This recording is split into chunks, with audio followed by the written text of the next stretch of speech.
Eh, Bien, jóvenes, me parece que ya les han entregado sus calificaciones de práctica calificada.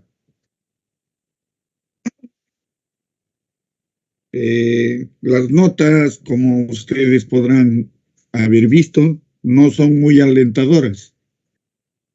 La conclusión que se saca es simplemente que no revisan su cuaderno, no revisan sus apuntes.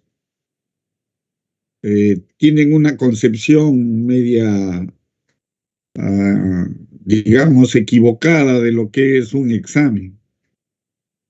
El examen o una práctica calificada es el conjunto de todo lo que se está estudiando, teoría y ejemplos numéricos. La mayoría han sido respuestas rápidas que no necesitaban ni dos líneas, una sola palabra y suficiente. Pero no lo han hecho, la mayoría ha errado. Notas bajas, menores de 10, hay la mayor cantidad. Pocos son los que han logrado una nota de 14, 15. Si yo no conozco la teoría, ¿cómo voy a resolver la práctica? Si no entiendo el concepto, ¿cómo voy a aplicar ese concepto a un problema numérico? ¿Recuerdan ustedes cuando les dije que no es necesario memorizar, pero sí es necesario saber dónde se encuentra? A la pregunta que les hice, por ejemplo, ¿no? A la pregunta que les hice,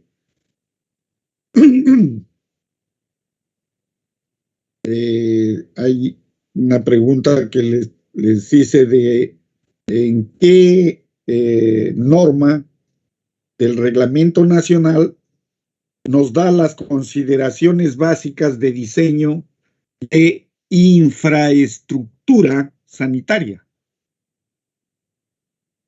Y todo el mundo ha puesto 010, 020, 050, lo han puesto todas las normas, pero ninguno, bueno, creo que uno o dos, pusieron la que realmente era. Es la norma OS 100. Esa norma nos da todas las consideraciones básicas para el diseño de la infraestructura sanitaria. Entiéndase como infraestructura sanitaria a los componentes de agua, desagüe, tratamiento. ¿Qué refleja eso? Simplemente no lee. Pensaron que iba a llegar una retalía a un problema numérico y seguramente se han preparado y se han tirado todas las 2 noches estudiando eso. Les hacen una pregunta de concepto y no lo saben. Me recuerda a las entrevistas que hacen los periodistas en la calle. ¿Quién fue el caballero Carmelo? ¿Con qué se defendió el caballero Carmelo? Con espadas, con lanzas. Y nunca supieron que el caballero Carmelo era un gallito de pelea, una novela. Si no leo el concepto, ¿cómo voy a aplicar? ¿Cómo voy a responder? La base de nuestro estudio como abastecimientos de agua y alcantarillado es la norma, el reglamento. Existen 1001 libros, pero esos libros simplemente son conceptos para entender, pero lo netamente aplicable es la norma, y en la norma están las definiciones. Y para saber que están ahí, hay que leer.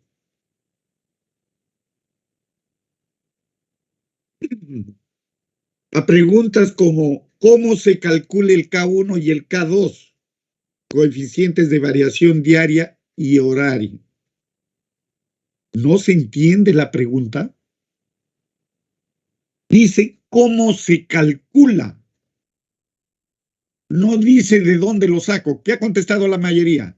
Se toma del reglamento nacional porque dice que el K1 es 1.3 y el K2 es un rango de valores. Yo no les estoy preguntando de dónde sale, cómo, de dónde lo obtengo del reglamento, lo saco del reglamento, no. ¿Cómo se calcula? Y en la teoría de su cuaderno está. Es el valor máximo de un día, el otro es el valor máximo de una hora. Preguntas tan sencillas que pierden puntos porque no leen. Otra situación. Jóvenes, ustedes son ya profesionales prácticamente, octavo ciclo. La pregunta en las tres primeras dice esquematice, esquema. Puede ser un dibujo, un cuadro sinóptico. ¿Qué han hecho ustedes? Han puesto cualquier cosa. En la primera pregunta se les dijo esquema cualitativo, si mal no recuerdo, del ciclo hidrológico. Significa que cuando yo digo cualitativo, significa atmósfera, suelo. Entre la atmósfera y el suelo y el océano existen relaciones. Entre la atmósfera y el suelo existe una relación de arriba a abajo, que es precipitación, y una relación de abajo hacia arriba, que es evaporación. Del suelo al mar que existe escorrentía, o puede ser cuando se profundiza el agua en el terreno. Infiltración, percolación. Eso es un esquema que no lo entienden ustedes, son gente que ya debe entender eso. Estamos en el octavo ciclo de ingeniería.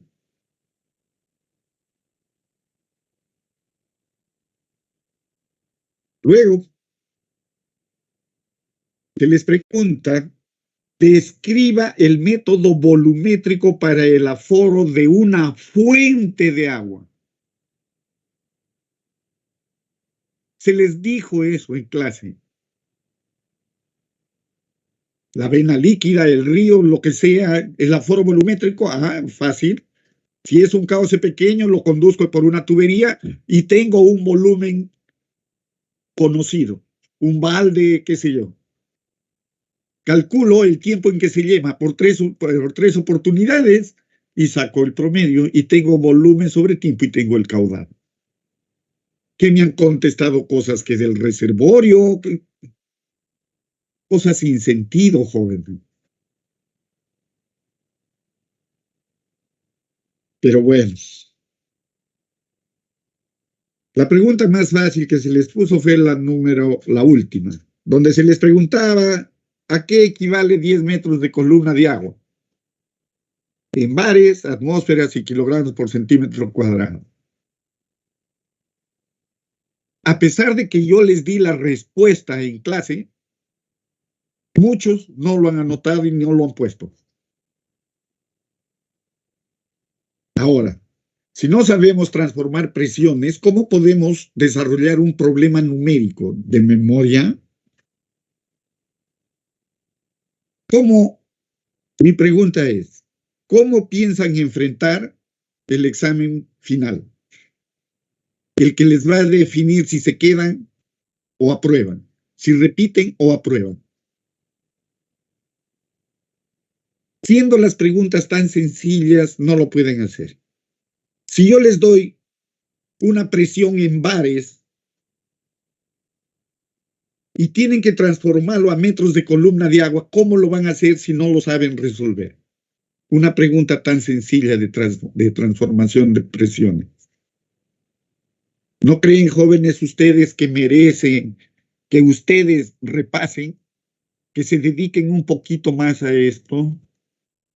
Nos queda muy poco tiempo. Estamos 18. La última semana, que es de febrero, ya no nos cuenta. Prácticamente nos queda 2 semanitas, 15 días. Y les va a definir si quedan a repetir el curso o aprobar el curso. Vean ustedes el curso. Es simple, es sencillo, pero es muy trabajoso. ¿Les gustaría repetirlo? De repente algunos sí, para aprender más. Pero creo que a la mayoría no le gusta, le tiene aversión a la hidráulica. pero yo les sugiero repasen. Son cosas sencillas, estudien. Bueno, solamente les estoy sugiriendo, jóvenes. Eso ya es responsabilidad de cada uno. La teoría lo tienen, la práctica también lo tienen. Básicamente la práctica es su trabajo. En base a eso se desarrolla todo. Su trabajo es la mejor forma de practicar abastecimientos de agua. Ya conocen el diseño de una planta de tratamiento, saben cómo diseñar una captación. Ya les ha tocado en esta segunda parte diseñar una línea de conducción, diseñar una línea de aducción, diseñar una línea de distribución. Ya lo conocen.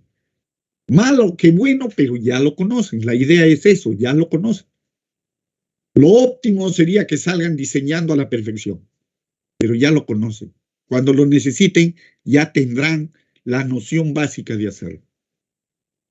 Ahora estamos en alcantarillado. Ustedes van a ser residentes. Lo ideal sería eso, que sean residentes de obra, porque ahí se aprende mucho, mucho, mucho. Te prepara para el futuro. Pero acá en Pucallpa y en el Perú en general, primero son supervisores y de ahí son residentes. Qué gran aberración, joven.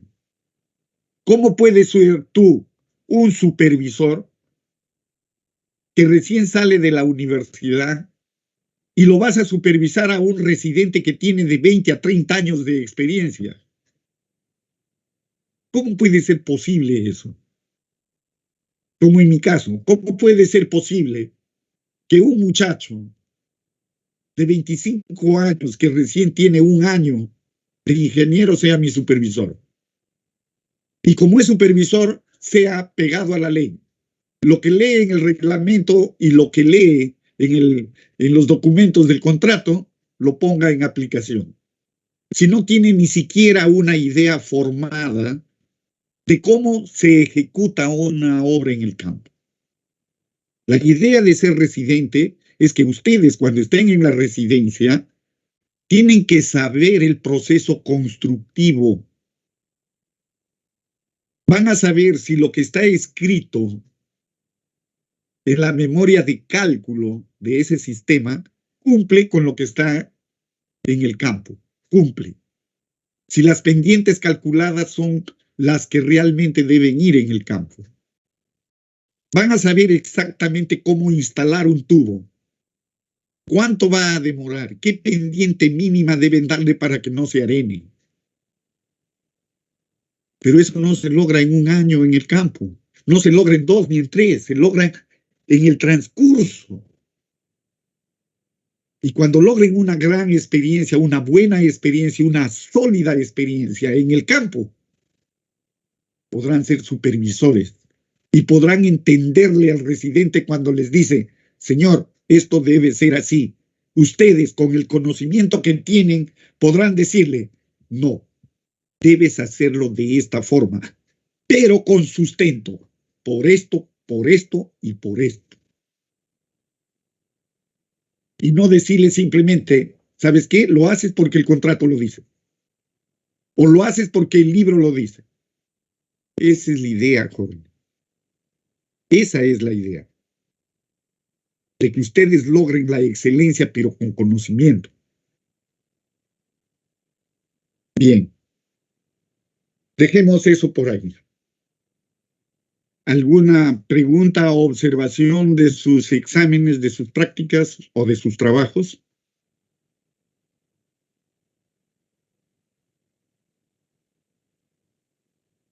Bien. Me parece que no hay. Pero bueno.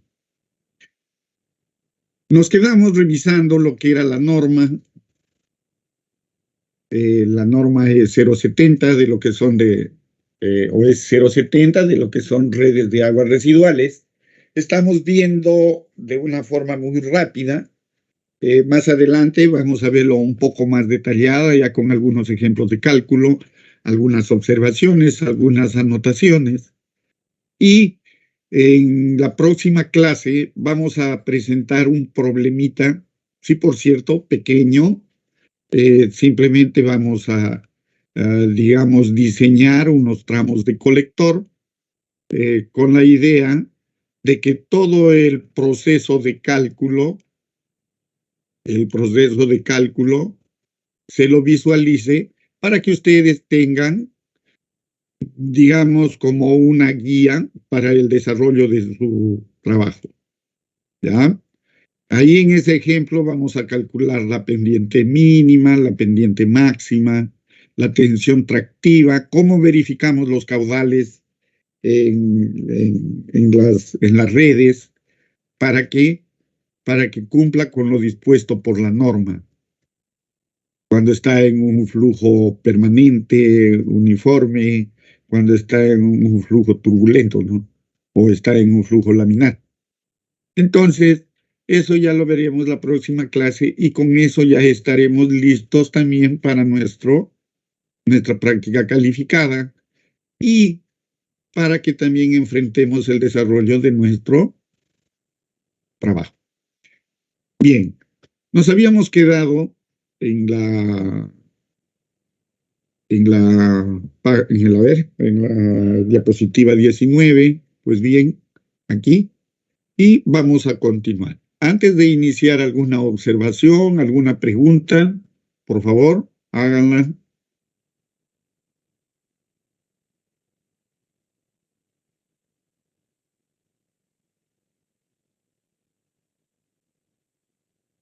Bien, me parece que no hay ninguna pregunta.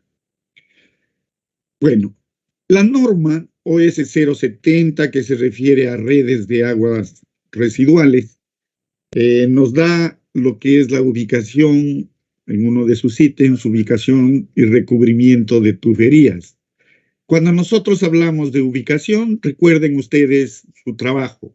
Siempre nos vamos a referir al trabajo, porque el trabajo, a ver, la concepción de ese trabajo no es una concepción mía, yo estoy aplicando con ustedes porque fue una de las formas más, digamos, rápidas y prácticas de aprender el abastecimiento de agua. Este ejemplo es un ejemplo, un trabajo aplicado en los cursos de abastecimientos de agua de la Universidad Nacional de Cajamarca. Y también en la Universidad Nacional de Cajamarca, en la Facultad de Ingeniería Sanitaria. Entonces, para aprender este tipo de cosas no hay nada mejor que un ejemplo práctico. Si ustedes ven, nuestro trabajo es aleatorio. Ustedes han diseñado su ciudad. Ustedes ya han puesto lo que han querido en su ciudad. Lo único que yo he hecho es ponerle sus curvas a nivel. Esas curvas a nivel me van a dar el relieve de mi ciudad. Ahora, ese relieve sí es aleatorio. A uno les ha tocado con una equidistancia, a otros con otro. Si bien es cierto, existen equidistancias pequeñas y altas, eso ya es un reflejo de quién presentó primero y quién al último, que también es un reflejo de la responsabilidad que le tomen al curso. Si yo presento primero, pues me pondrán algo sencillo, ¿no? Y las cosas se me van complicando a medida que me voy demorando, es así de simple. Cuando uno se demora en hacer algo, se le acorta el tiempo. Y al acortarse el tiempo, la cosa se complica más. Eso es lo mismo que en su trabajo. El que demora en presentar su plano, pues se le complicará más la cosa, ¿no? Y eso sucede en todo trabajo, en todo. En la vida real sucede.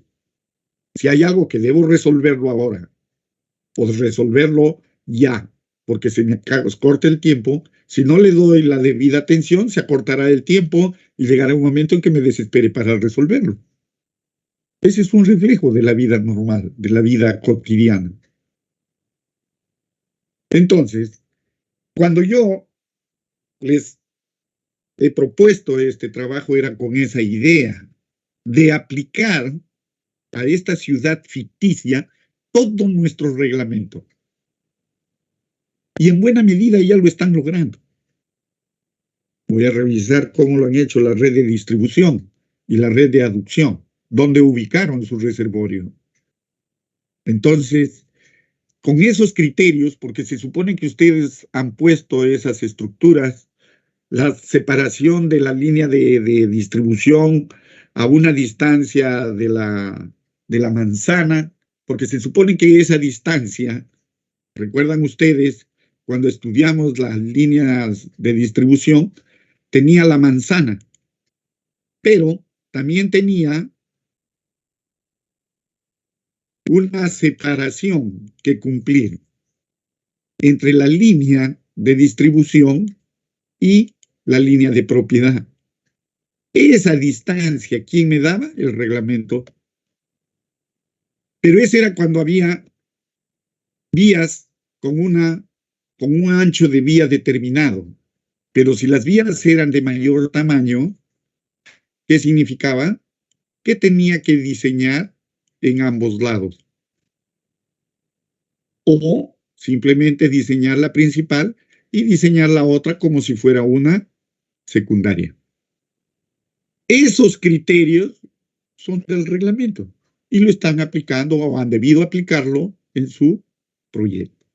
Entonces, la mejor manera de aprender abastecimientos es con un ejemplo.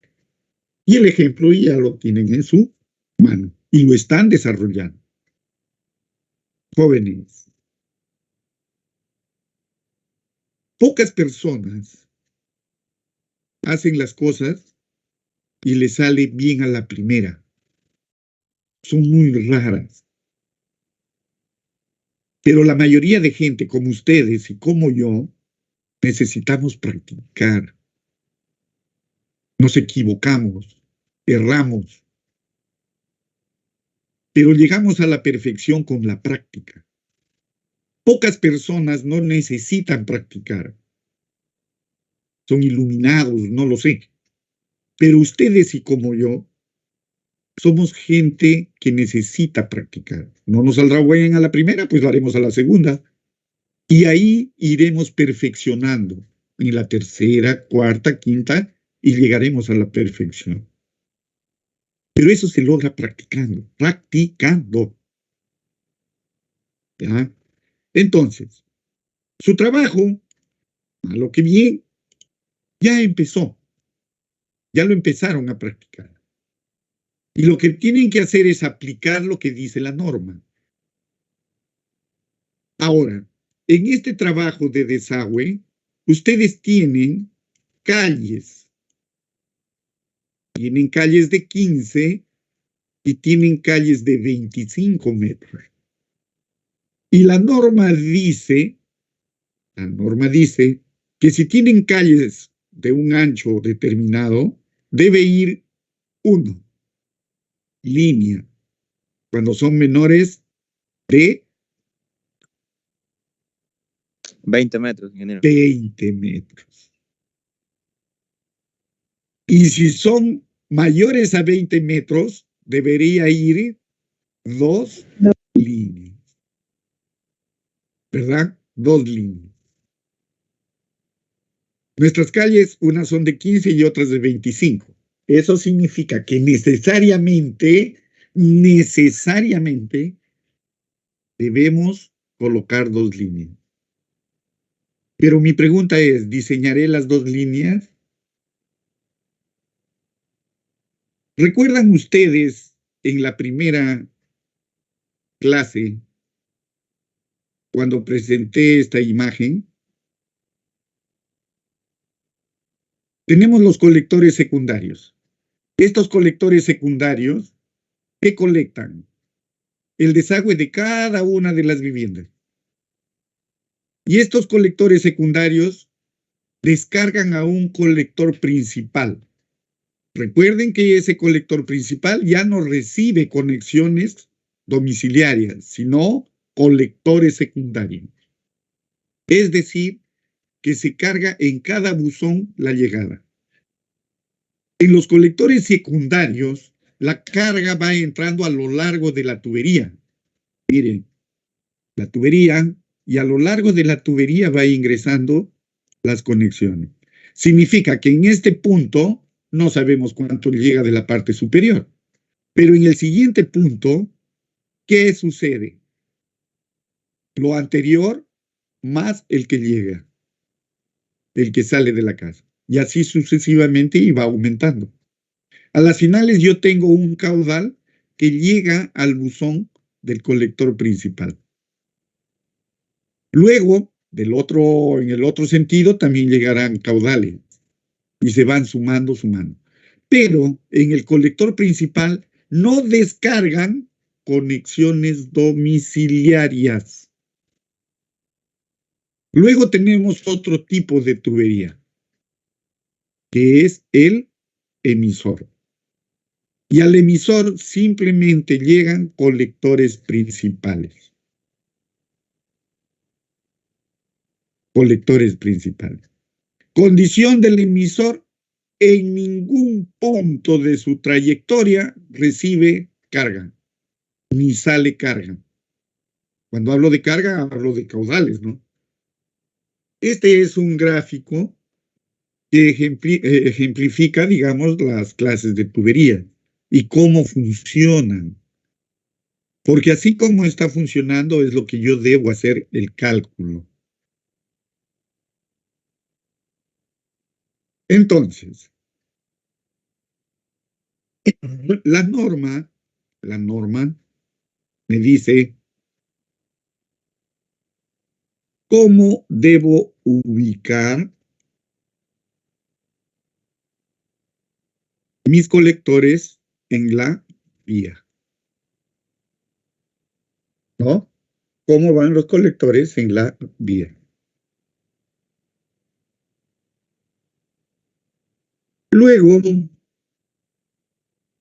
acá nos indica algo que es, digamos, importante recalcar. Dice, en los puntos de cruce de tubería principales de alcantarillado con tuberías principales de agua de consumo humano, el diseño debe contemplar el cruce de estas por encima de las tuberías de alcantarillado. Es decir, si yo tengo una tubería de alcantarillado de cualquier diámetro, pero viene cruzando una tubería de agua potable, de agua, la distancia que debe haber entre la generatriz inferior del tubo y la generatriz superior del tubo de alcantarillado debe ser como mínimo 25 centímetros. Si yo lo veo en planta esto lo que han visto es uno en perfil, lo vería de esta forma. ¿Sí? Entonces, eso tiene una razón de ser para evitar la contaminación. ¿Qué pasaría si el tubo se fracturara? Pues simplemente el agua del tubo el agua de la línea de abastecimiento de agua caería. Pero si el tubo de desagüe pasaría por encima y se fractura, sucedería lo mismo y contaminaría las aguas potables. Ahora, hay situaciones donde no se cumple esto. Es muy difícil de cumplir. Pero eso, ¿dónde lo van a ver ustedes? Acá, cuando sean residentes de obra, ahí van a ver la magnitud del problema. Cuando abran un sistema de desagüe y vean que la tubería de agua está justo por debajo de la tubería de desagüe, la tubería de agua. Está pasando por debajo de la de desagüe. Y para remate esa tubería de desagüe está rota, goteando.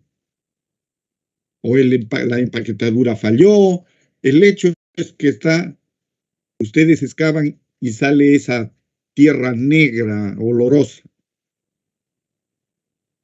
Imagínense, nosotros sabemos, ya hemos estudiado en algún punto, hemos leído, y si han leído la norma, existe filtraciones de agua. Es decir, sale agua del desagüe por las juntas y también ingresa agua. Pero eso también puede suceder en las líneas de agua. Eso significa que se pueden contaminar las aguas potables. Y ahí ustedes tendrán que decidir qué hacer. Si es una tubería de 200 milímetros, para yo mover un tubo de 200 milímetros, digamos, hacerle un arco, arquearlo para pasar por encima la tubería de agua, porque está por debajo, estamos diciendo, ¿no? Yo quiero pasarlo por encima. Pues bien, lo desmonto y lo paso por encima. Pero para hacer ese trabajito, mínimo necesito excavar de la tubería de desagüe 10 metros aguas arriba y 10 metros aguas abajo, para poder darle la inclinación al tubo, esa curvatura, si la tubería es de 200 milímetros. Imaginen si la tubería es de 250, ya no es 20 metros, por lo menos es media cuadra, porque es un tubo muy rígido. Entonces, ¿cuál solución se podría adoptar? Bueno, yo particularmente con ese problema, ¿qué es lo que haría? Como mi tubería de agua está pasando por debajo la del desagüe, lo que hago es le hago un dado de concreto y lo protejo. Pero ese dado, si lo vemos en planta, la parte superior es la tubería de desagüe, ¿no? Mejor dicho, la tubería vertical es la del desagüe y la horizontal es la de agua. Y la de agua está pasando por la del desagüe, la de agua está pasando por debajo de la del desagüe. Entonces le haría un dado de tal forma que no lleguen las aguas negras al tubo. Si bien es cierto, es una solución práctica para aislarlo al tubo y no se contamine en caso de rotura, el ponerle el dado de concreto a esa tubería también es un riesgo. ¿Por qué razón? ¿Quién me puede decir?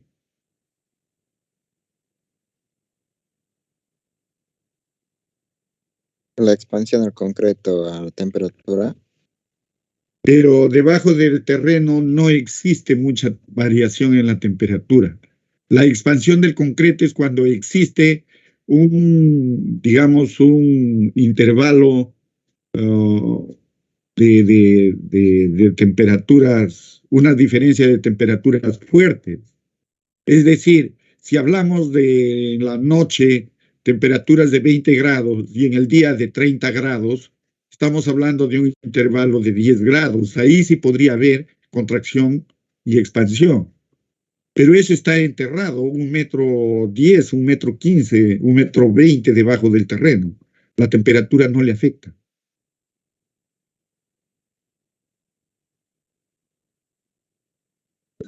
Ingeniero, puede ser que si hay tránsito por esa vía, el tránsito puede generar presión. Pero si es concreto, ¿cómo lo va a presionar? ¿No han visto ustedes las alcantarillas en la esquina? Le ponen una losa encima, lo recubren de concreto y ya no se rompen. Yo le estoy haciendo lo mismo.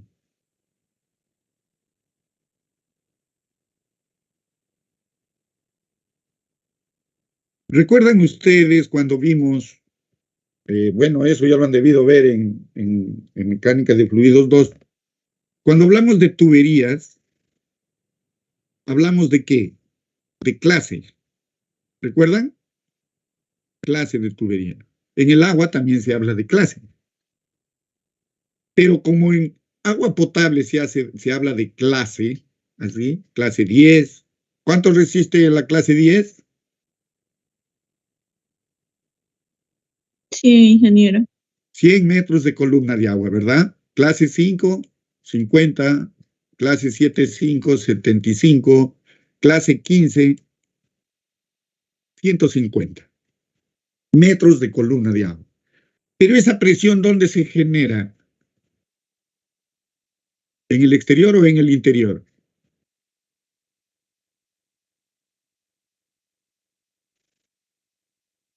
En el interior, ¿verdad? En las aguas, la presión, como las tuberías funcionan a presión, esta presión se genera en el interior, ¿no? Si yo lo veo la tubería, lo vería así, ¿no? A ver,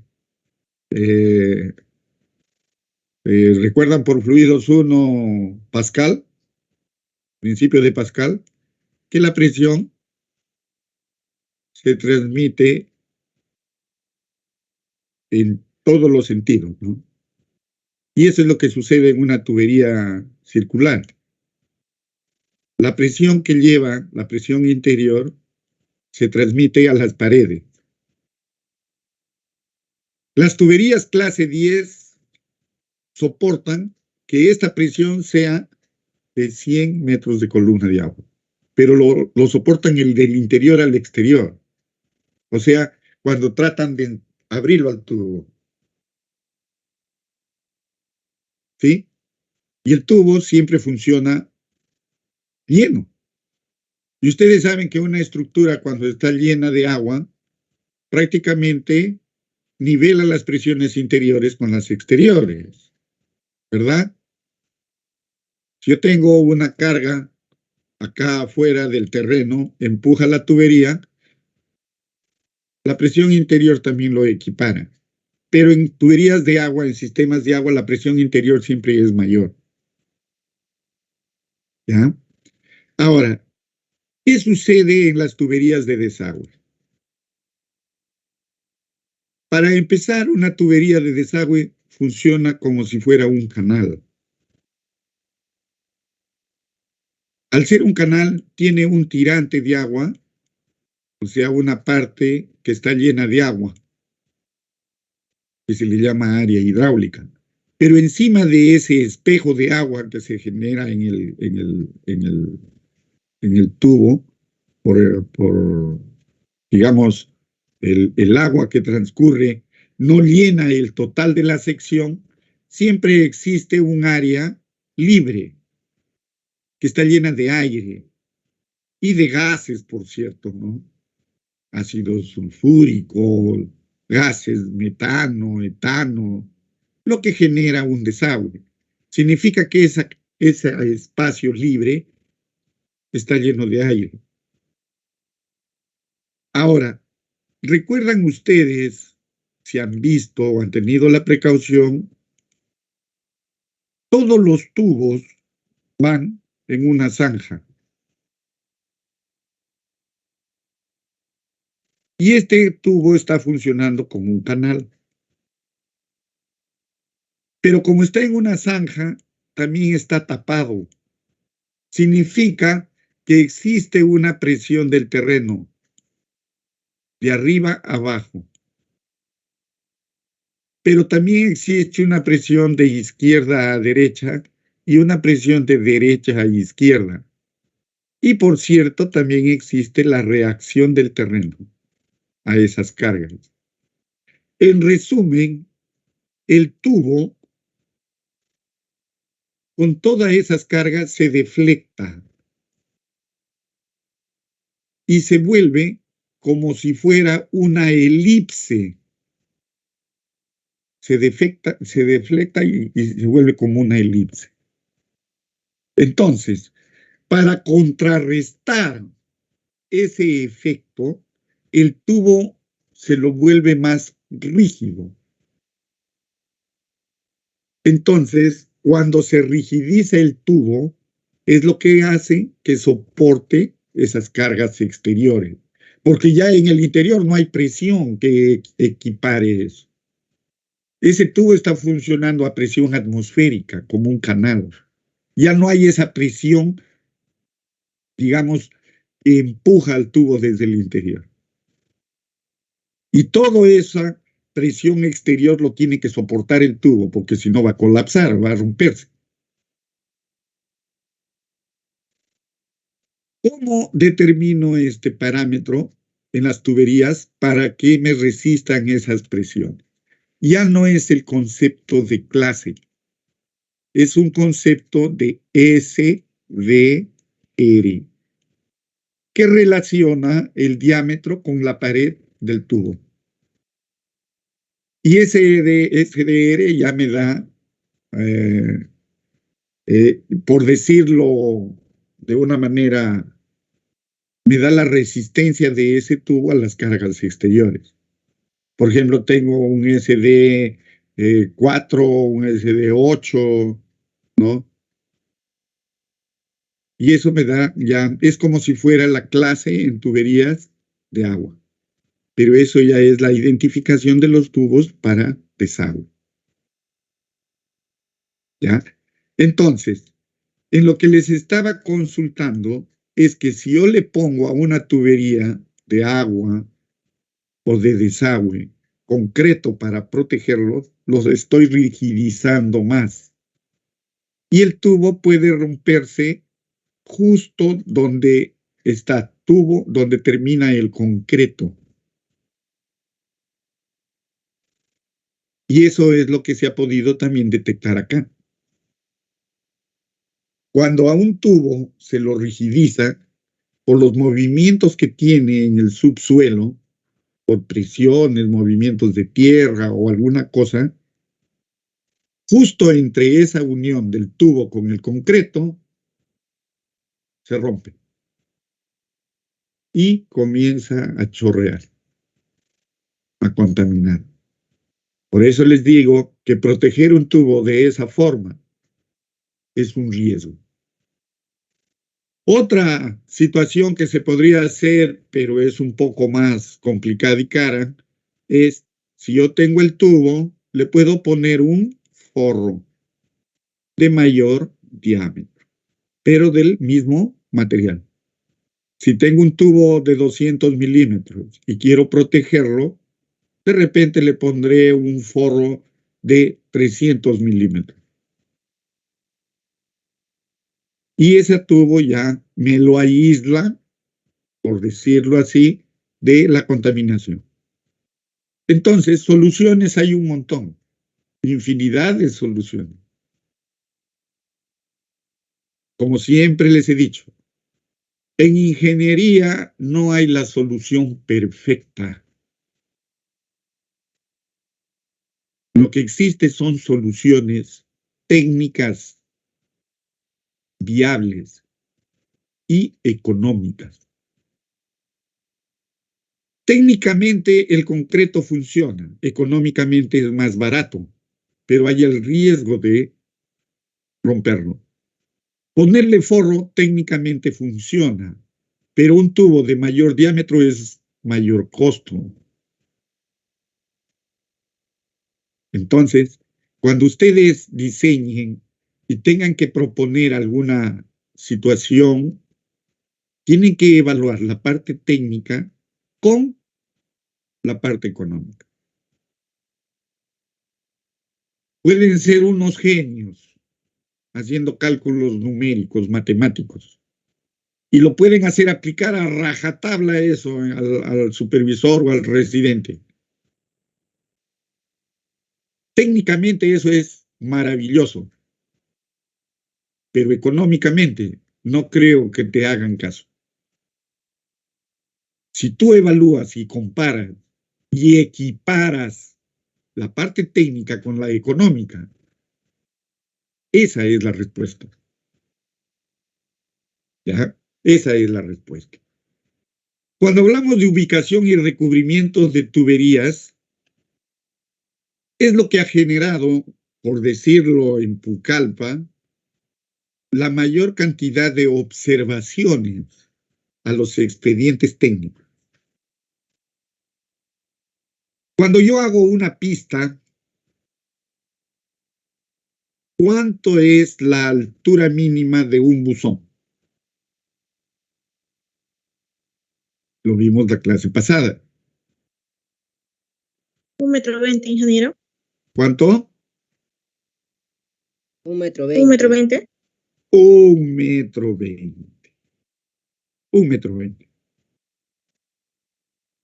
Nosotros ahora en esta clase vamos a hablar de lo que es pendiente mínima y vamos a hablar de lo que es pendiente máxima.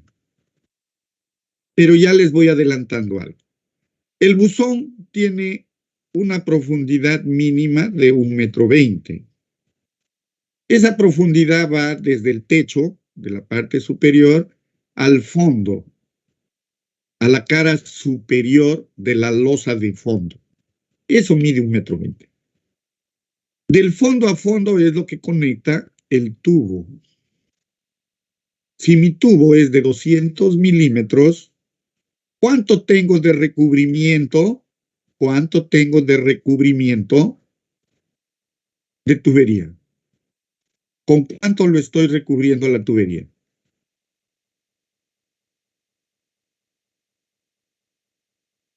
Con 1 metro, ¿verdad? 1 metro de recubrimiento, porque si tengo el buzón 1,20 m y tengo que la tubería tiene 200 milímetros, significa que son 20 centímetros. 1 metro menos 20 centímetros significa que desde el nivel del terreno al fondo tiene 1 metro de recubrimiento, ¿verdad? ¿Estamos de acuerdo en eso? ¿Qué me dicen, jóvenes? ¿Estamos de acuerdo?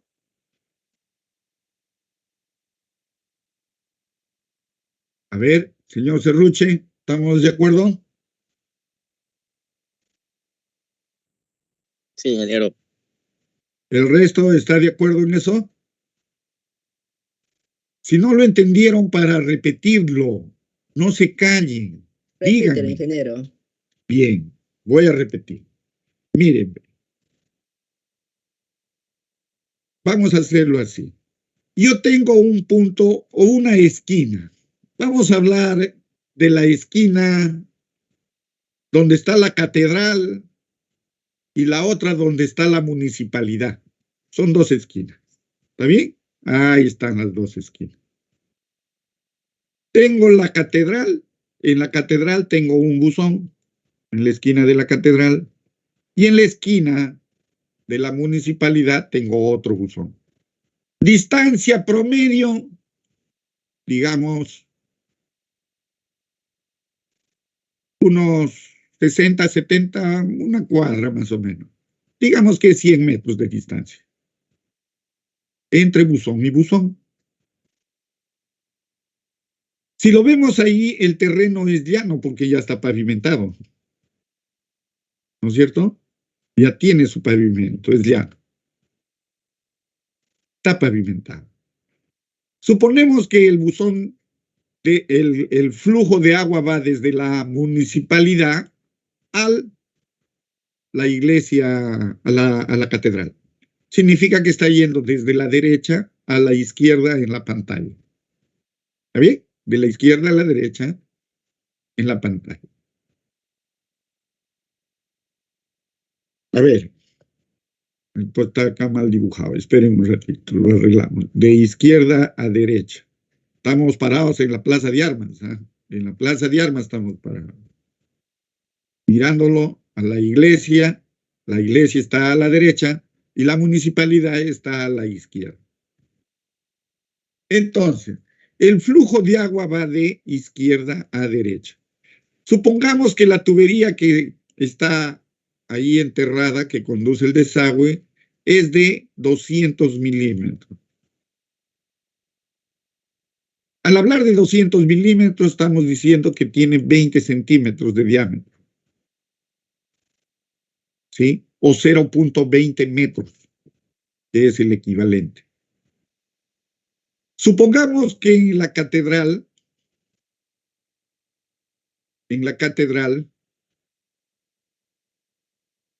el buzón tiene 1,40 m. Y en la municipalidad tiene una profundidad de 1,20 m. Significa que el desnivel que hay desde la municipalidad a la catedral, en el fondo de la tubería, entre los buzones, El desnivel es 20 centímetros. Entonces significa que existe una pendiente. El agua va a escurrir como en un canal. ¿Sí? Va a escurrir.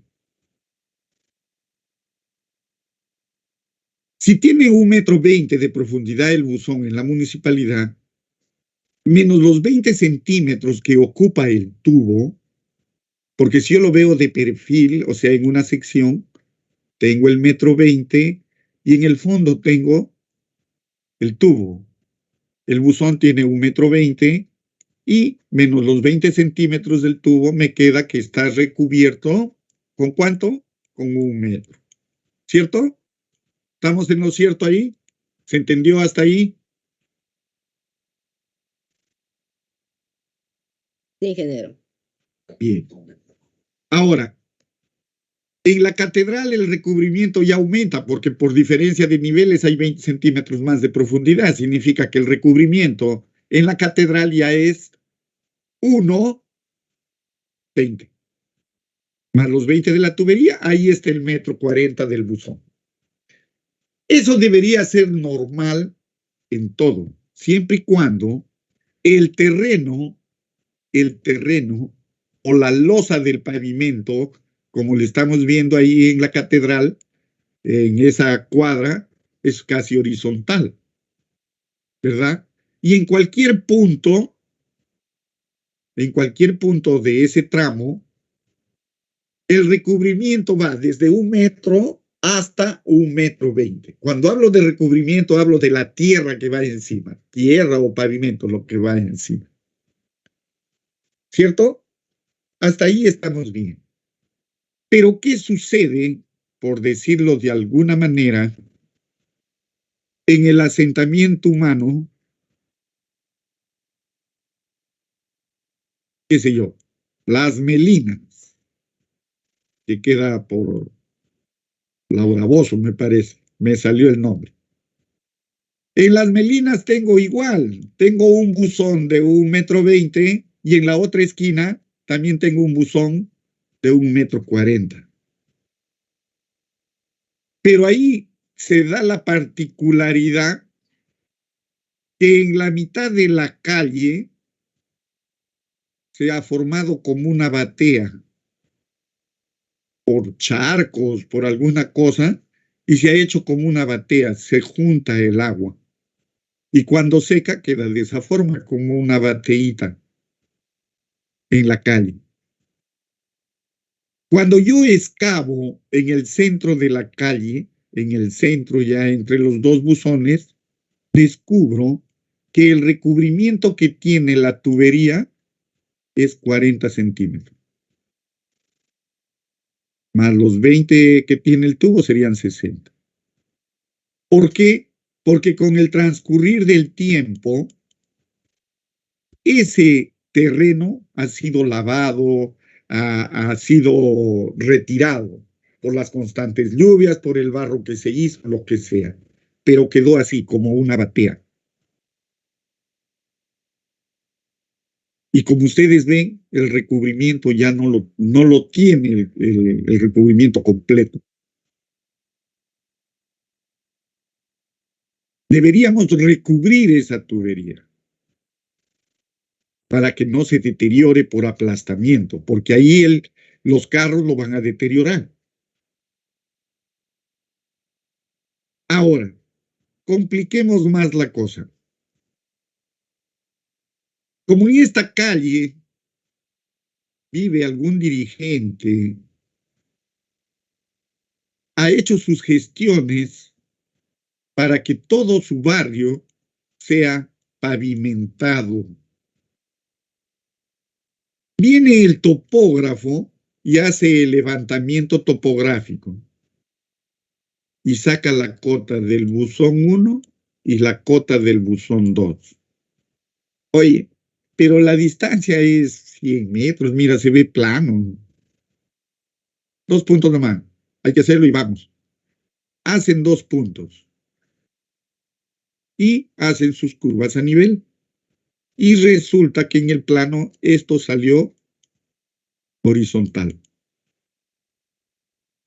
Cuando hace el contratista el replanteo, descubre que aquí hay un hueco que debe ser rellenado para poder tender esa tubería.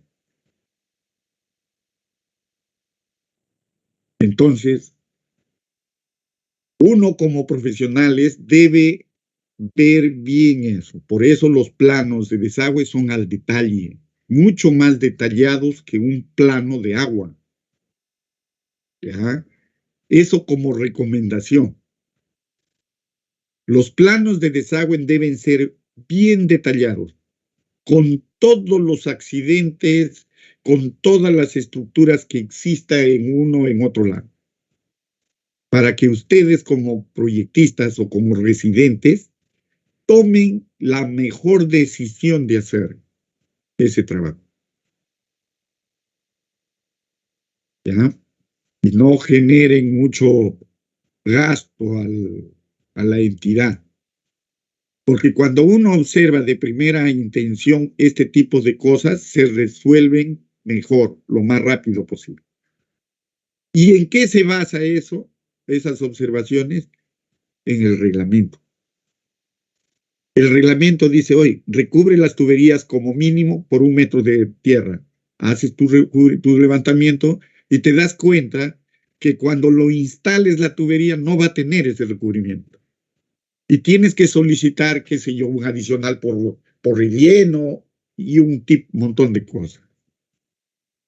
Pero también así como se puede dar una batea, como lo estamos viendo, se puede dar que existe en esos 100 metros una loma. Y al existir esa loma, en la parte central del tramo, ya no vas a excavar el 1,20 m o el 1,40 m, que es la zanja, sino vas a excavar 2,20 m, 3 metros. Pero el proyecto no lo contempla. La pregunta del millón es, ustedes como residentes, como asistentes, ¿en qué momento lo observan? ¿O en qué momento lo comunican si no lo han leído el reglamento?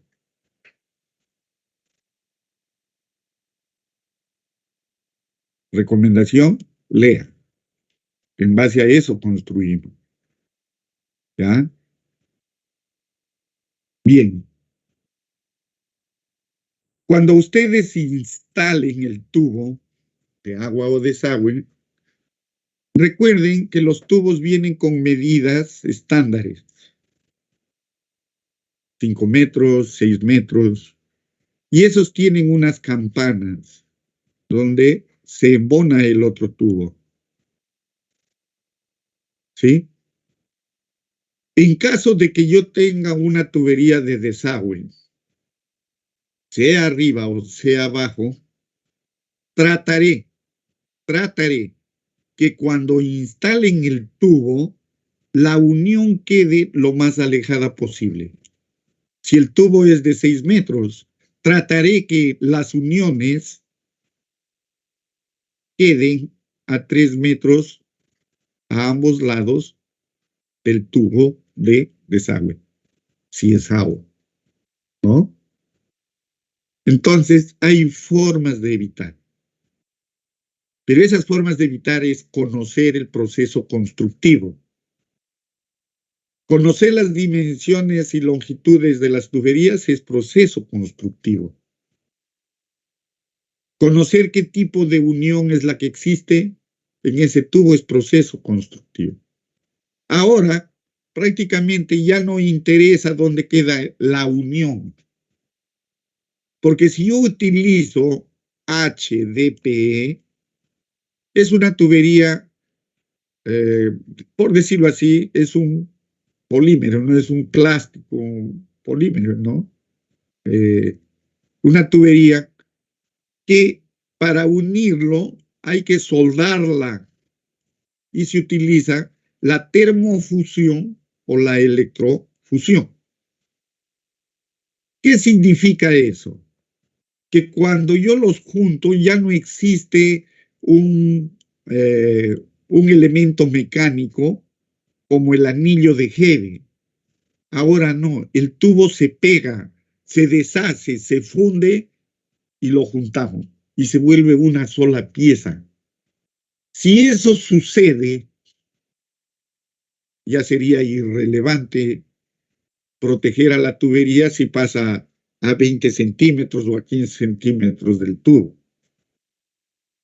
Pero debemos cumplirla, porque la norma todavía lo considera. Pero así como les digo, el a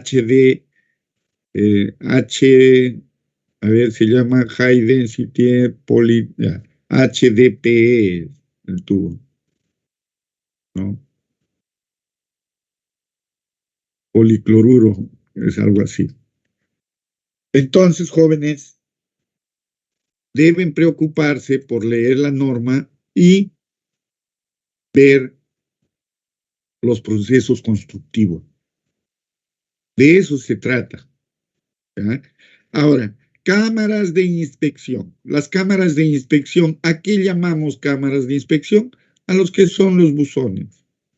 Los buzones son las cámaras de inspección. Acá habla de buzonetas. Una buzoneta es, por ejemplo, tengo una vivienda, ¿no?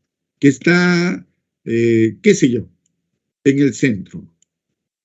Pero se da el caso, como sucede en nuestro Pucallpa, que en el centro de la cuadra hay una loma. La vivienda está como a 1,5 metros, casi 2 metros encima de la pista, de la calle. Entonces, cuando yo haga la conexión domiciliaria, lo que va a suceder es que para llegar al tubo voy a tener que hacer una zanja de por lo menos 3 metros. Y eso ya no es recomendable. Entonces, lo que yo hago es instalo una buzoneta, que es un buzón pequeñito, y recojo su agua de desagüe de esa casa, de la otra casa, construyo un buzón en la esquina de las viviendas y luego de ahí lo lanzo al buzón central en la calle. Y esto es un sistema condominial que también está especificado en el reglamento. Por eso acá nos habla de buzones y buzonetas. Bien. Las cámaras de inspección se deben instalar en ciertas particularidades, digamos, ¿no? Se instalarán cuando existe un cambio de dirección. En el tubo y cambia de dirección. Al cambiar de dirección, la estructura que va a permitirme el cambio es el buzón. O cuando existe un cambio de pendiente. Por decirles, llego a una esquina con una pendiente, pero topográficamente la calle que sigue tiene mayor pendiente. Necesariamente en ese cambio de pendiente va un buzón. ¿Ah? Un buzón. En los cambios de pendiente, en los cambios de diámetro también va, ¿no? Una cámara de inspección.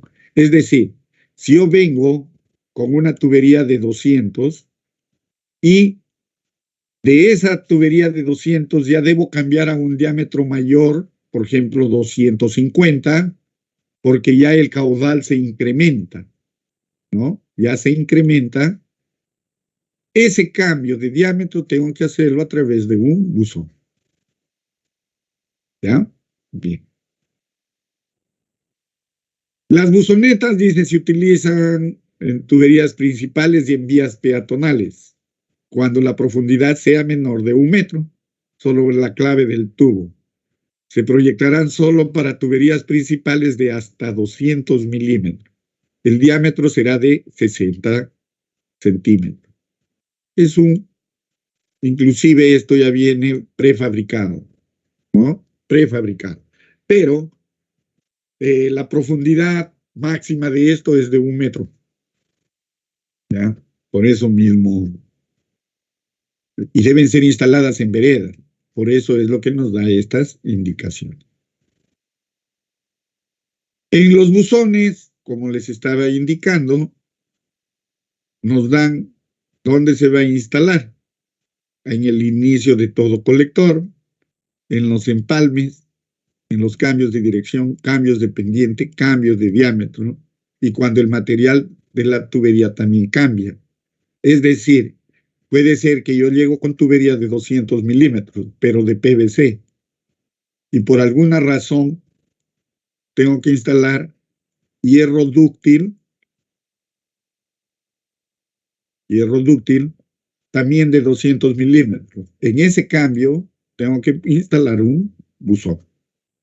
Ahora, en las normas, como acá, nos dice que el diámetro interior de los buzones será de 1,20 m para tuberías de hasta 800 milímetros de diámetro. 1,20 m. Y el diámetro de 1,50 m para tuberías mayores. ¿Sí? Es decir, si mis tubos que están llegando, los que están llegando al buzón, son de 800 milímetros como máximo, el buzón donde llegan, el diámetro interior es de 1,20 m. Pero si los diámetros que llegan ya son mayores, el diámetro interior ya es 1,50. Ahora, si el diámetro interior es de 1,20, ¿de qué diámetro excavo el hueco para construir el buzón?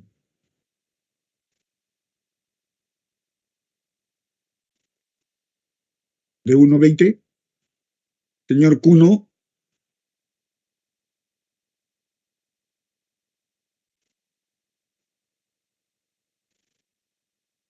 Señor Mansur. ¿Está bien?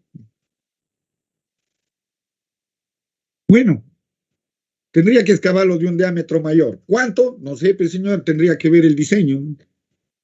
Tendríamos que diseñarlo, pero eso ya es un diseño estructural.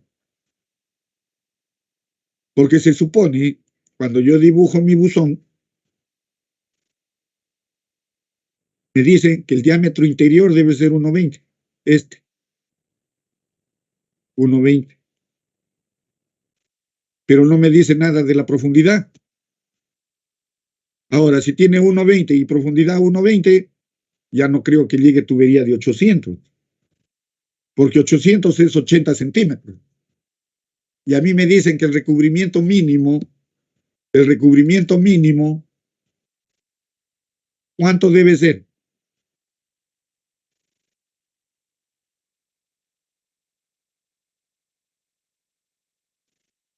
Señorita Chávez, ¿cuánto debe ser el recubrimiento mínimo de una tubería?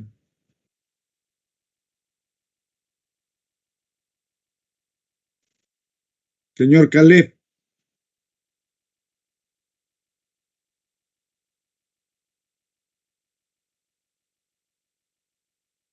Señor Fosa.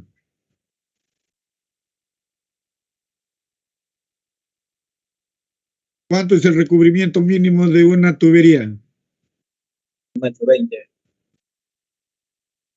m. ¿1,20 m o 1 metro?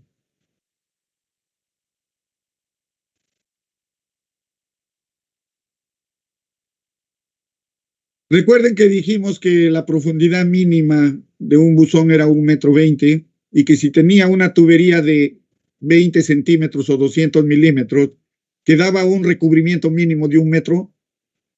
Eso es general. El recubrimiento de tierra que debe tener toda tubería es de 1 metro como mínimo. Ahora, si el recubrimiento mínimo es 1 metro y la tubería tiene 800 milímetros, es decir, 80 centímetros, la profundidad mínima de este buzón debe ser de 1,80 m, ya no 1,20 m, sino 1,80 m. Al ser su profundidad 1,80 m, su diámetro me dicen que debe ser de 1,20 m. Eso es lo que dice la norma. ¿sí? Eso es lo que dice la norma. Ahora, si el tubo ya no es de 800, sino es de 1200. ¿Lo ven? La norma me dice eso. Si el tubo es de 1200, cuando hablo de un tubo de 1200 milímetros, estoy hablando que el diámetro interior del tubo es 1.20 metros.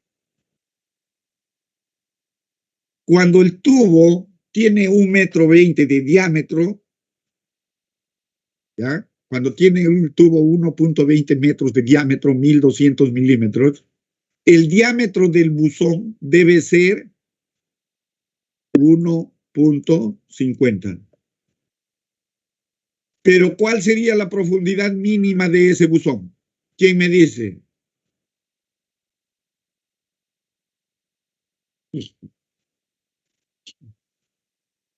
Señor Zapata, ¿cuánto es la profundidad mínima de ese buzón?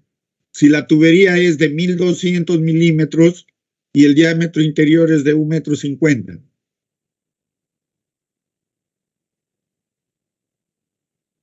¿Cuánto es la profundidad mínima de ese buzón?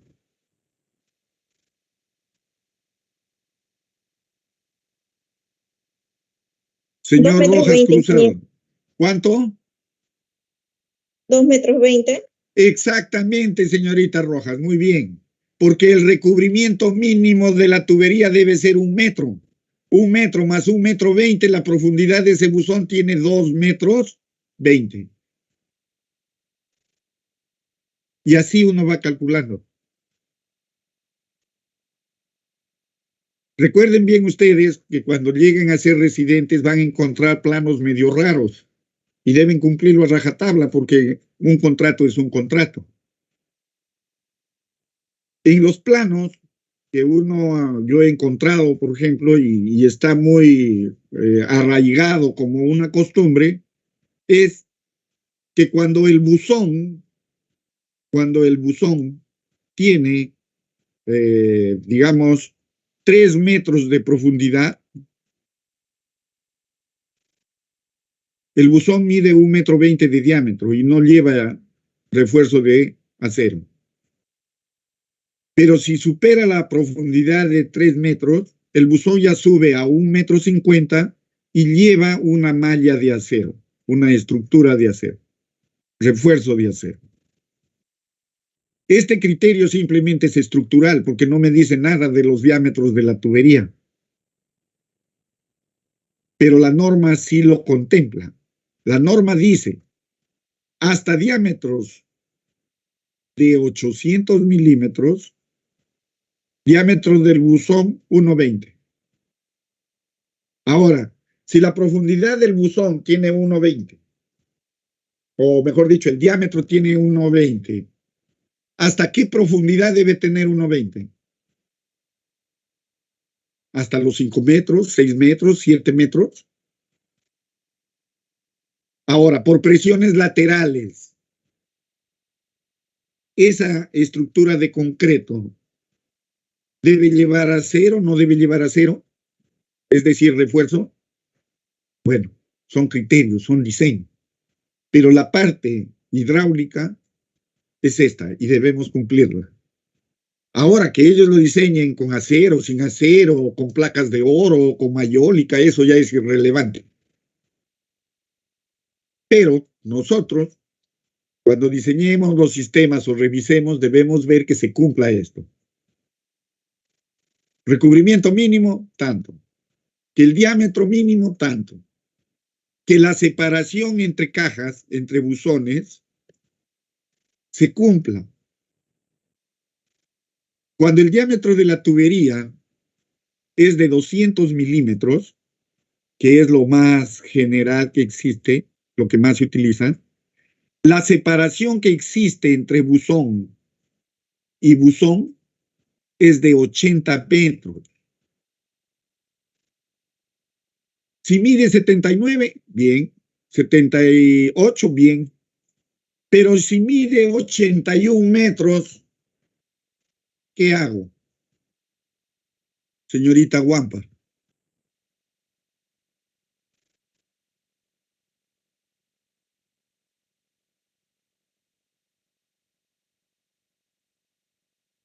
Pues simplemente, si esto mide, por decir, 100 metros, necesariamente en el centro deberé colocar otro buzón. Porque la distancia máxima es 80. Si tiene 81 metros, ya superé la distancia máxima. No, pero es un metrito, un metrito. Ahí sí, como supervisor, ¿sabes qué? El metrito no cuenta. Tú ya superaste. Construye ese buzón en medio. Generarás el adicional, no lo sé. Lo harás por tu cuenta, con tu plata, qué sé. Pero por reglamento tú me le pones un buzón. ¿Por qué razón? La separación entre buzones está sujeto a las longitudes de los equipos de limpieza. Si esa máquina, su distancia máxima es 80 metros, si el entre buzones ya tiene 81, significa que esa máquina no lo va a poder limpiar, porque va a quedar corta. ¿Han visto ustedes esas máquinas que tienen Mapacobsa con un cisterna y un sistema de motores y tiene ahí unos toberas con manguera? Esa máquina es la que sirve para limpiar cuando se obstruyen las tuberías. Si la tubería es de 200 milímetros y los buzones están separados más de 80 metros, no los puede limpiar el tramo. Es por esa razón que deben cumplirse con estas distancias. Pero un metrito, es que ese metrito ya no lo va a poder limpiar la máquina.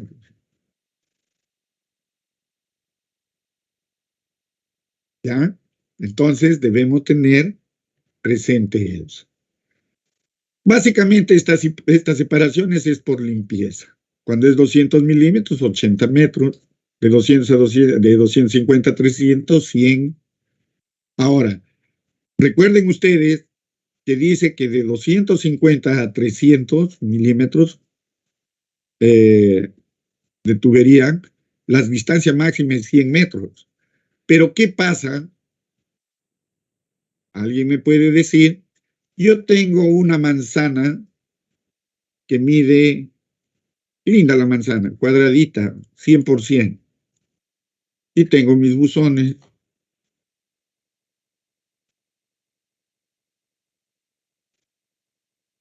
Y la tubería que va a ir por ahí es de 10 pulgadas. ¿Estará bien dibujado ese tramo de desagüe?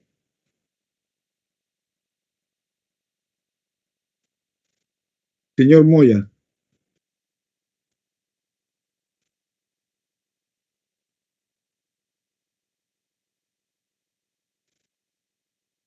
No, ¿verdad? La razón es simple. Si el tubo va a ser de 250 milímetros, la separación entre buzones debe ser 100 metros. Y en el dibujo lo que he puesto es que la cuadra mide 100 metros y los buzones no van al borde de la cuadra, van en el centro de la vía. Y si cada una de esas vías tiene 15 metros, significa que el eje está a 7 metros y medio de un lado y 7 metros y medio del otro. En total, la distancia que existe entre esos dos buzones es de 115 metros. Superó la distancia máxima. Por esa razón, debo poner un buzón en medio.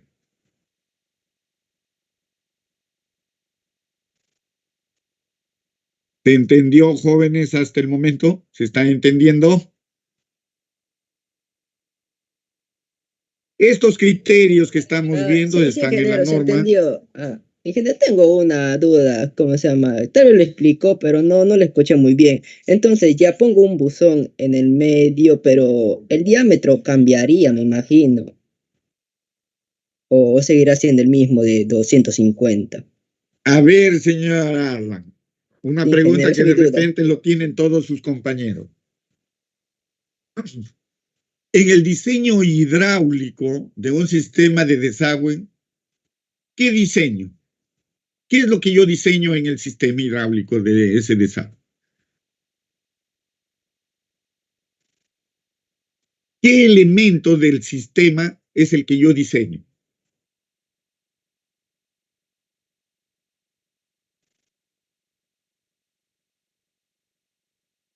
La tubería, señor Alexis, la tubería.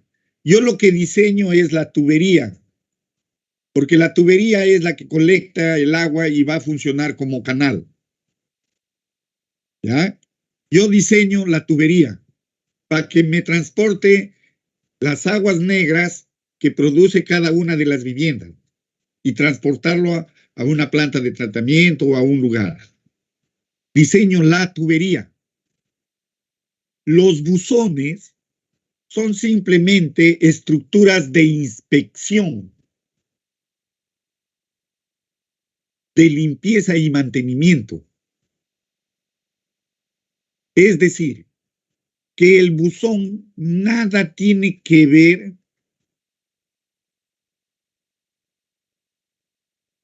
con el diseño hidráulico que le estoy haciendo.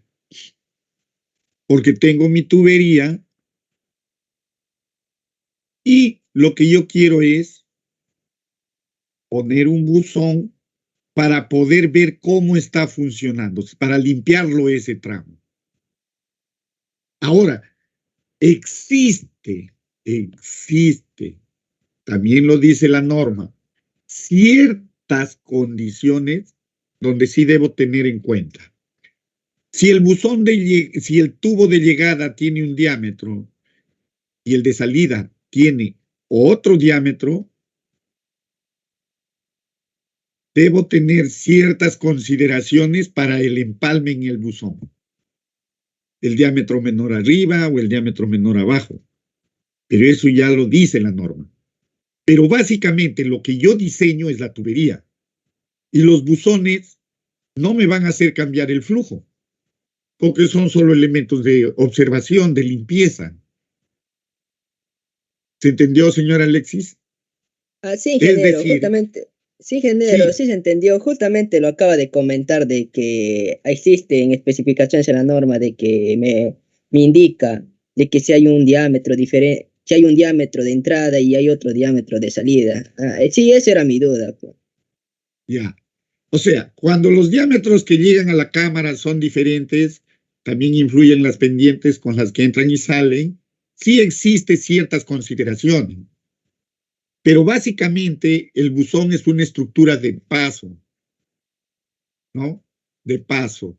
Porque yo lo que diseño es el tubo, la capacidad del tubo, la pendiente del tubo, ¿ya? Cuando ustedes ya dimensionan, cuando ya estén dimensionando en su trabajo, van a ver ustedes que lo primero que hacen es dibujar las bolitas de sus buzones. Van a medir la distancia en su plano A. Como base, tomen 200 milímetros. ¿Cuánto tiene este? A. Tiene 81 metros allá, necesariamente un buzón en medio. Sus calles, miren ustedes, analícenlo de esta forma. ¿Cuánto miden las calles de nuestro trabajo? 15 y 25. 15 y 25.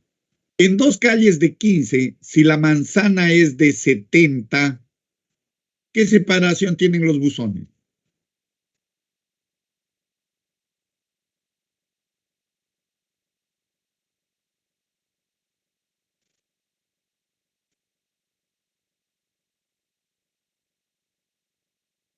Tengo una 98 milímetros. manzana de 70, tengo otra manzana de 70. ¿Cierto? Tengo una tubería que pasa por ahí. Pongo un buzón y pongo otro buzón en la otra esquina. Si mi manzana es de 70 metros, ¿cuánto es la separación entre buzones? Si las calles son de 15. 90. ¿Cuánto? ¿Cuánto? 85. 85. Y si la tubería es de 200, ¿cuánto es la separación máxima? 80. Se pondría otro buzón. Exactamente, señor Alexis. Tienen que poner un buzón en medio. Ahora se entendió nuestro queridísimo trabajo. Con estos ingeniero. criterios. Sí, ingeniero, pero tengo una pregunta. Si por A o B, mi calle, tengo otra calle, digamos, esa calle es de su ancho de 150. No, está bien el dibujo. Ya, pues, digamos, tengo una cuadra de 170, otro de 170 y arriba, ajá, uno de 170 y al costado también de 70. No, arriba. Arriba de 70 y al costado también de 70. Ajá, ¿Ya? y ahora, ¿se dibujaría igual mi circuito, ingeniero? No, miren ustedes, ve. Tú tienes 170 abajo. La calle del costado, ¿cuánto mide? El costado derecho. 15. Sí, Y la del lado izquierdo también 15. ajá, Bien. Miren ustedes. Si yo lo dimensiono por la cuadra mayor, significa que en la esquina debe haber un buzón. ¿Cierto? En la otra esquina debe haber otro buzón.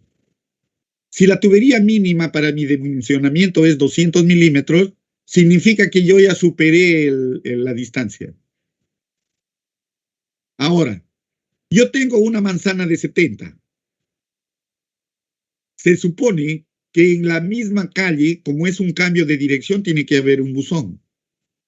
Ahora, entre los 70 y las dos calles de 15, se supone que debe haber otro porque ya superé la distancia, como lo dijo tu compañera, que tiene, ¿cuánto? 85 metros. Significa que ahí va otro buzón. Y en el otro punto, necesariamente va otro buzón por la distancia que es mayor. Y ahí tienes 2, 4, 5 buzones en un tramo de 170.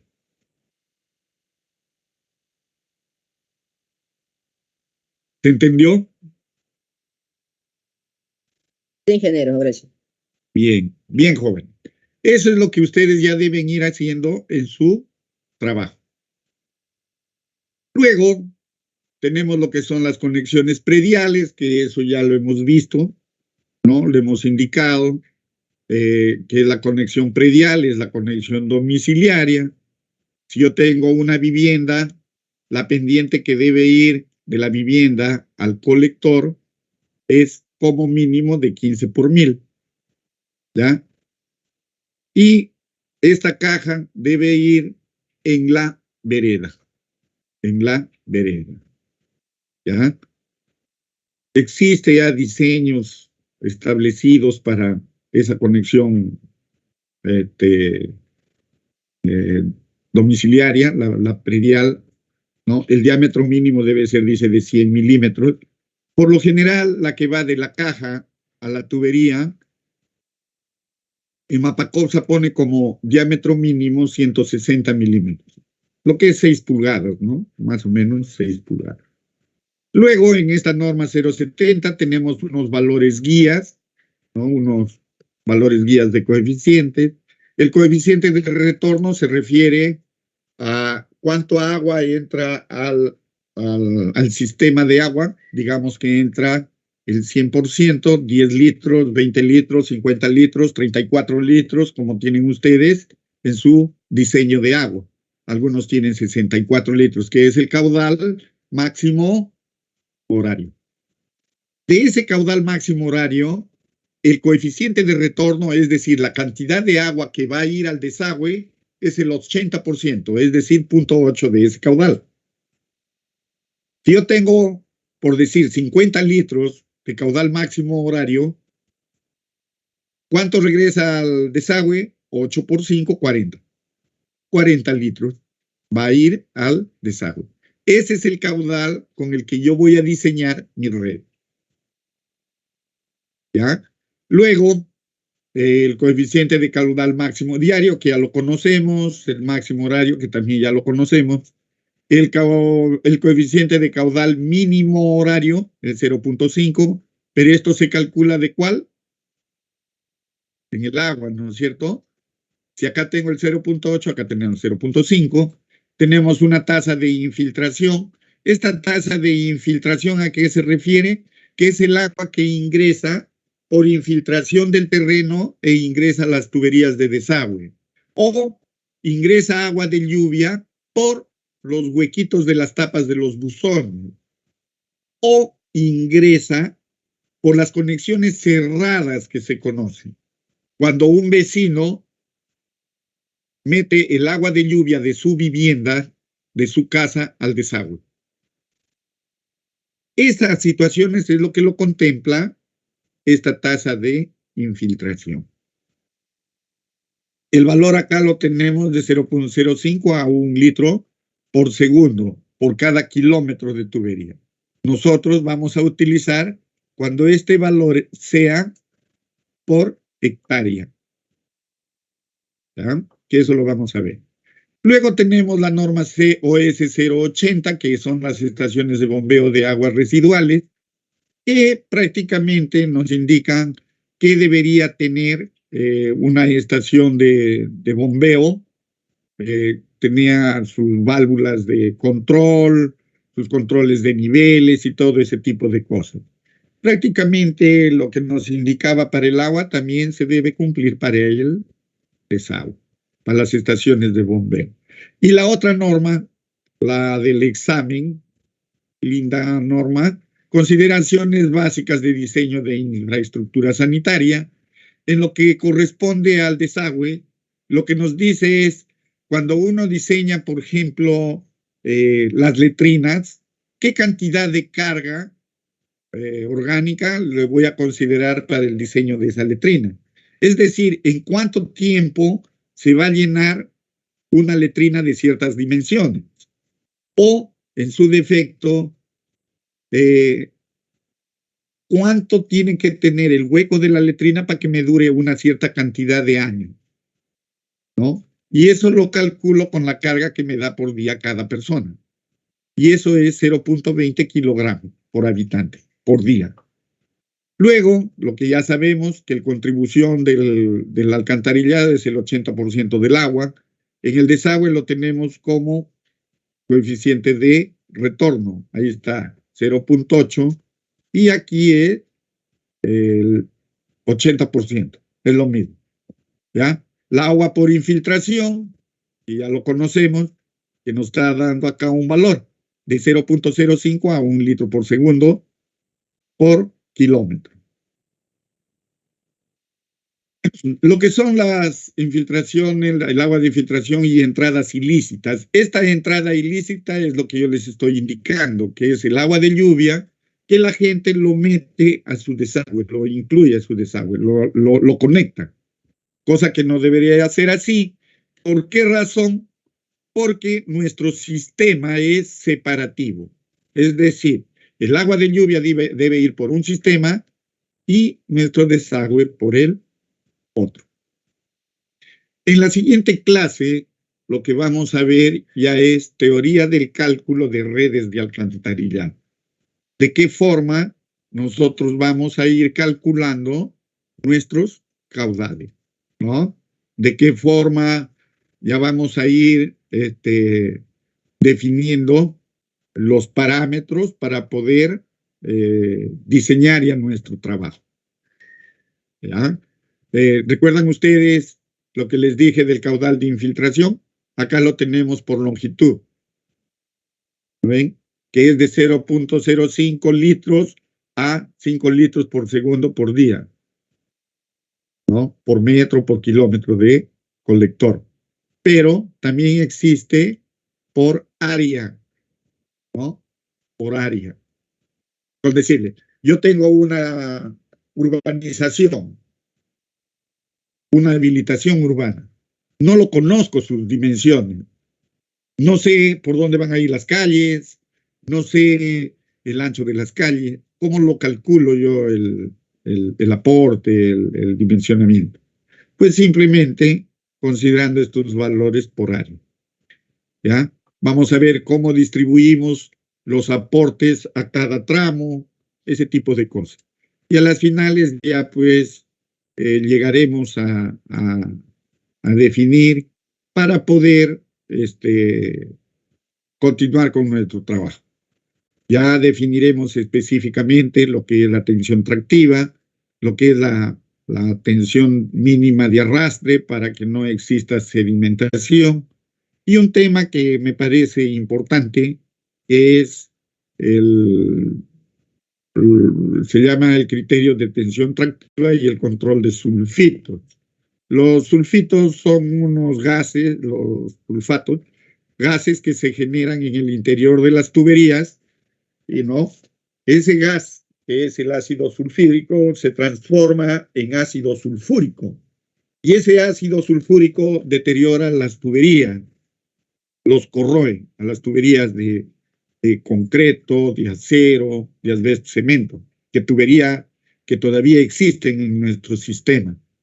Ahora, el reglamento no lo contempla este criterio, porque como el PVC, el plástico ya no es, prácticamente es inerte, inmune al ácido sulfúrico, ya no lo considera.